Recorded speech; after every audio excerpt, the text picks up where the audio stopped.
Yeah, I think the just sentiment more broadly has gotten considerably better over the last, I'd call it 2 months or so, especially since the XRP ruling.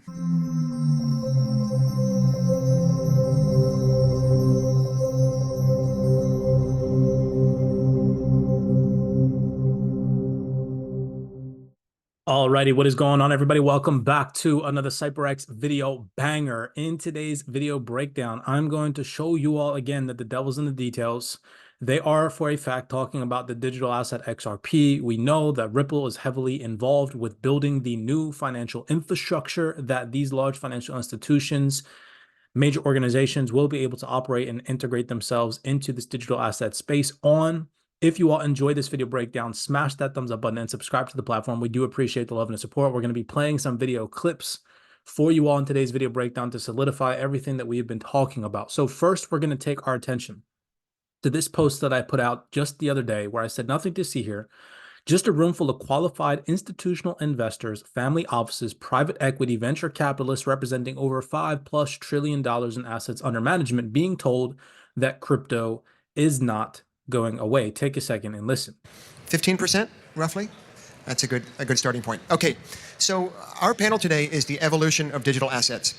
And I think in a lot of ways, this is the transition from a world of digital asset beta into digital asset alpha. Because I think 5 years ago, 10 years ago, we would be having a panel talking about, is this asset class here to stay? Well, it's absolutely here to stay. We're a $1.3, $1.5 trillion asset right now. Well, it's absolutely here to stay. We're a $1.3, $1.5 trillion asset right now. Now, I want you to understand that these individuals sitting in this room are not going to be told this unless there was some type of confidence that this space, for a fact, is not going away. Taking your attention to where and what this confidence is, this was posted recently on December 28th, 2023. This video in particular only has 221 views. Again, when I'm sharing these video breakdowns with you all, keep in mind that there are over 8 billion people on this earth, over 430 million active crypto users, and only 221 views on this particular video here, which goes to show the valuable information that we are attempting to push out to you all here at CYPRX. So again, do us a favor, smash that thumbs up button and subscribe so more of those active crypto users are able to see this valuable information.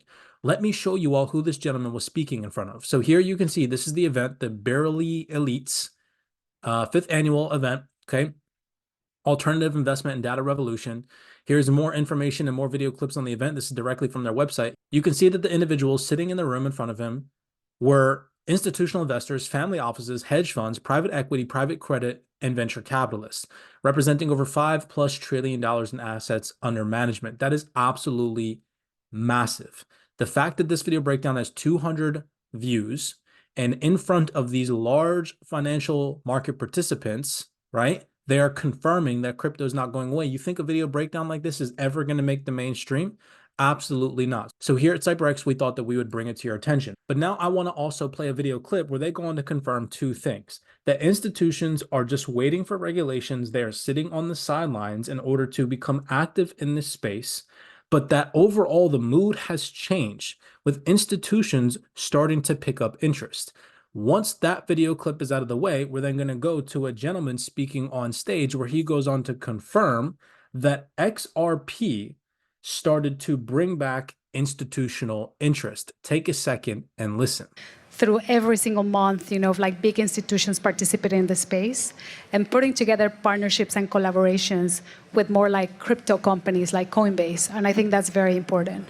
So I think the sentiment right now is like we're waiting on the sidelines to participate in the space. Once there is a robust and clear legal framework in the US, but is wanted. So if we would have had this conversation a month ago, I would say it's still very bleak. Most people prefer to sit on the sidelines, a lot of wait and see, and a lot of people who just continue to kind of punt the decision. And each different institution or investor has their own unique reasoning, from it's not in my benchmark to it's high risk, it's too much vol, we don't have any liquid capital to actually even commit right now. There's the gamut. Over the last month, I would say that things have definitely changed. speaking to some large institutions in the U.S. where even the internal climate, they said, had gone from hostile to lukewarm. And actually, we see it in our flow data as well. The inflows have definitely started to pick up, and that is very much a recent phenomenon. We are starting to see a little bit of movement there, right? Obviously, and I don't mean just because of the bump in the last week, but even before that, we were starting to see a little bit more capital trickle down and then be deployed. And but it was in smaller amounts. Naturally, everybody's looking for a discount in a steal right now, whether it's VC or in liquid markets. And but we are seeing, it looks like a little bit of light at the end of the tunnel for what it's worth. Yeah, I think the just sentiment more broadly has gotten considerably better over the last, I'd call it 2 months or so, especially since the XRP ruling, and since we've gotten more clarity around Bitcoin ETFs. The institutional allocators, to your point, all the big guys, the pensions, et cetera, definitely better conversations since then, since August or so. So take into consideration what I just showed you all. We have individuals, representatives sitting in front of an audience representing over $5+ trillion of assets under management, where individuals confirm that crypto is not going away. They also confirm that institutions are sitting on the sidelines with massive amounts of interest picking up in the space. They're just waiting for regulation. Then we had an individual on a panel discussion confirm that what has brought back institutional interest was the digital asset XRP gaining regulatory clarity.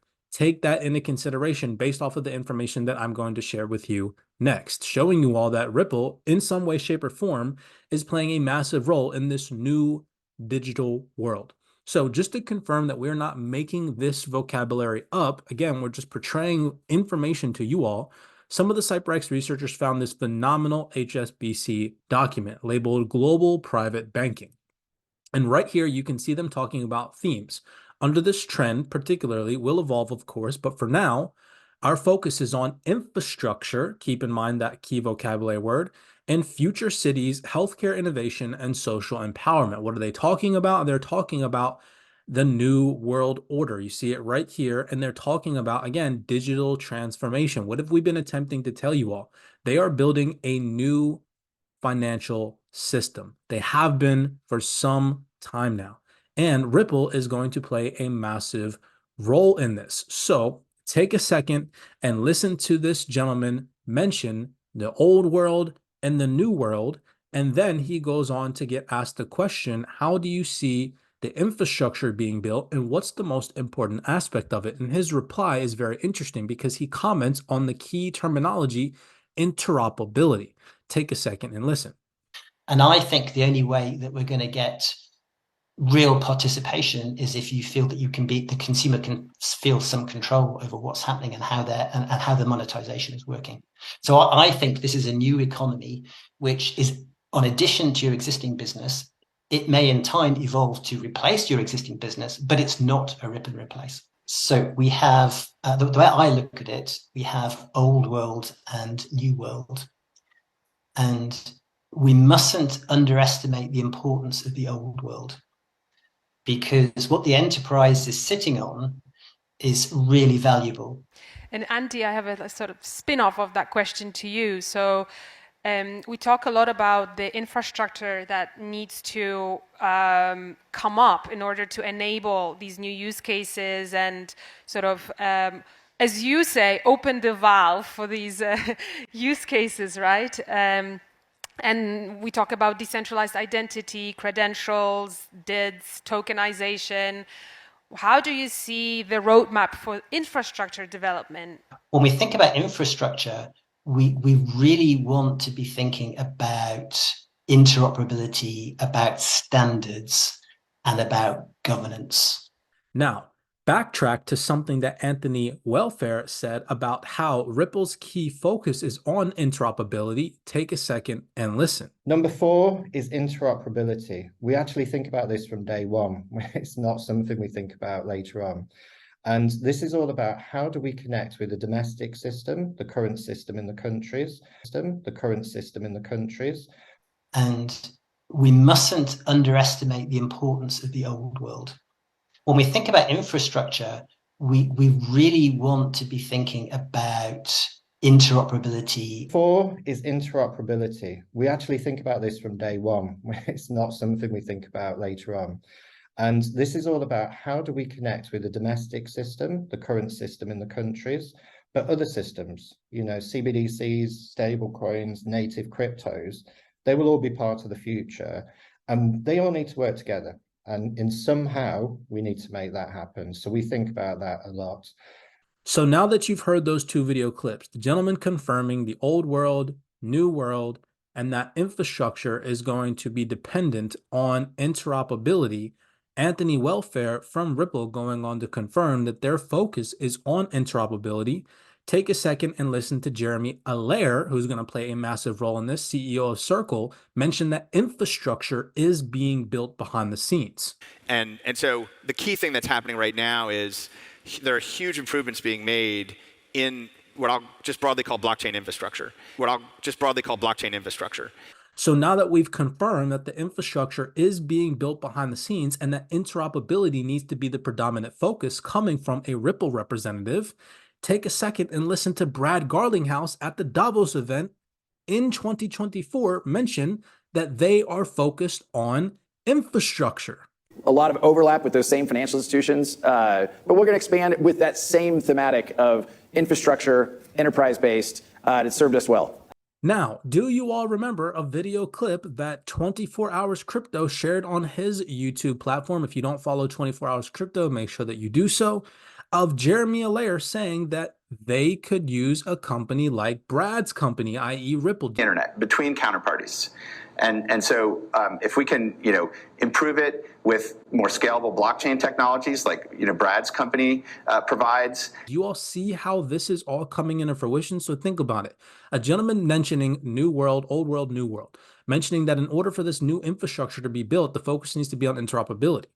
Anthony Welfare from Ripple mentioning and talking about how their focus since day one has been on interoperability. Jeremy Allaire saying and confirming at a recent event in December 2023 that infrastructure is being built. Brad Garlinghouse at an event in Davos 2024 confirming that their focus is on infrastructure, i.e. interoperability of systems and whatnot. You all see what's happening. And then also Jeremy Allaire confirming in past video breakdowns that they could use a company like Brad's company. This is not by coincidence, people. The video clips that I'm piecing together for you all is clear evidence of what it is that they're talking about, what it is that they're building, and how deeply rooted Ripple is in this massive digital transformation. You all also heard the previous panelist mention and talk about how institutional interest is picking up. Institutions are waiting on the sidelines. Crypto is not going away or going anywhere, and that XRP brought the institutional interest back to the market. So take those things into consideration as we move forward. Again, if you're still here, do us a favor, smash that thumbs up button and subscribe. Trying and attempting to show you guys the realest information. We're not here hyping anything up. We're just showing you all that the devil's in the details, okay? Now, moving forward, we have some key events to be paying attention to. We have to understand that they are for a fact building a new financial system. And massive organizations like the ISDA, whom Ripple became a partner of last year, is talking about this digital transformation blatantly right to your face, telling you that they're building new crypto rails and that digital transformation, cryptocurrencies, crypto rails is for a fact all taking place. Here you can see the ISDA annual general meeting, which again, most likely won't make any mainstream headlines. You can see the event 2024 will be held in Tokyo and will feature a mix of high-level keynote speakers and panels, including topics such as cryptocurrencies and digital transformation. Here you can see them talking about implementing digital transformation. Just reverting back to the previous document, you can see the New World Order document from HSBC talking about the same exact thing. You think that it's a coincidence that Ripple joined the ISDA. It is not. Here you can see them mention digital adoption. Here you can also see them talking about digital assets, including cryptocurrencies, right? See that? So again, we're not making this up. This is all by design, people. If you think that these massive large organizations are just doing this with a blindfold on, with no plan implemented behind the scenes in collaboration with the private and public sectors, you're dead wrong. Ripple is for a fact playing a massive role in this, and we know that they joined the ISDA last year.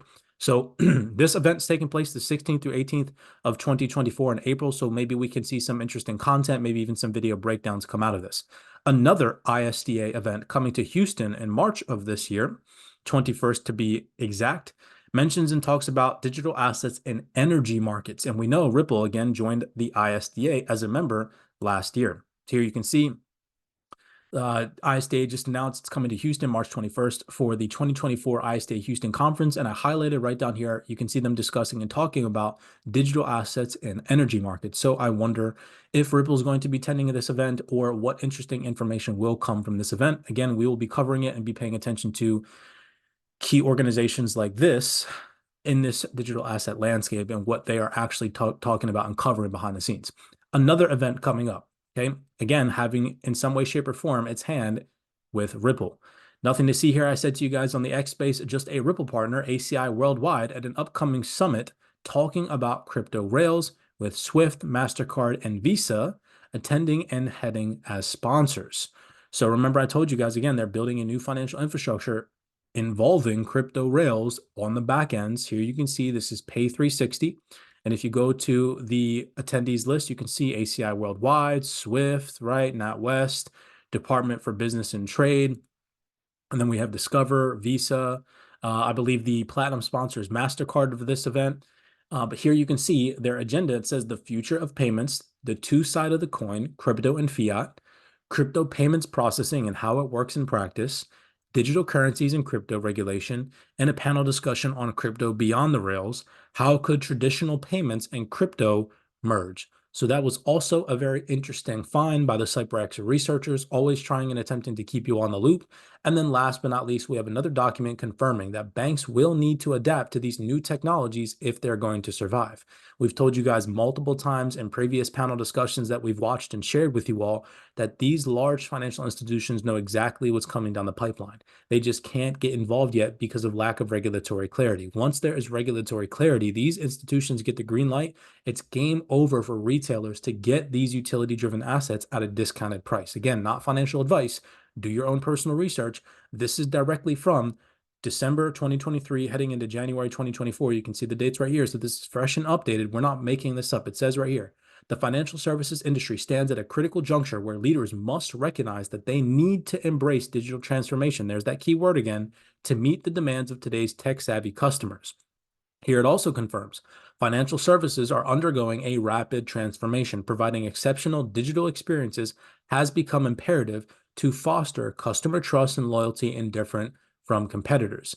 Then it also says, aligning employee incentives to the strategic goals of digital transformation is critical to success. So these large institutions, these major organizations, they know for a fact that if they do not adopt these new technologies, they will fall behind. Many blessings to you guys. I hope that you all enjoyed this video breakdown. Never hyping anything up, always just bringing you guys the realest information behind the scenes that's never going to reach the mainstream. Do us a favor, smash that thumbs up button and subscribe to the platform. Share these video breakdowns on your social medias, especially on your X profiles. If you enjoyed this video breakdown, we do appreciate the love and the support. And as always, be cognizant, be aware out there. I'm not telling you guys to go out there and buy digital assets, but please do your own personal research and make your own personal biases and assumptions. Many blessings as always, be cognizant, be aware, and I'll see you all in the next video breakdown.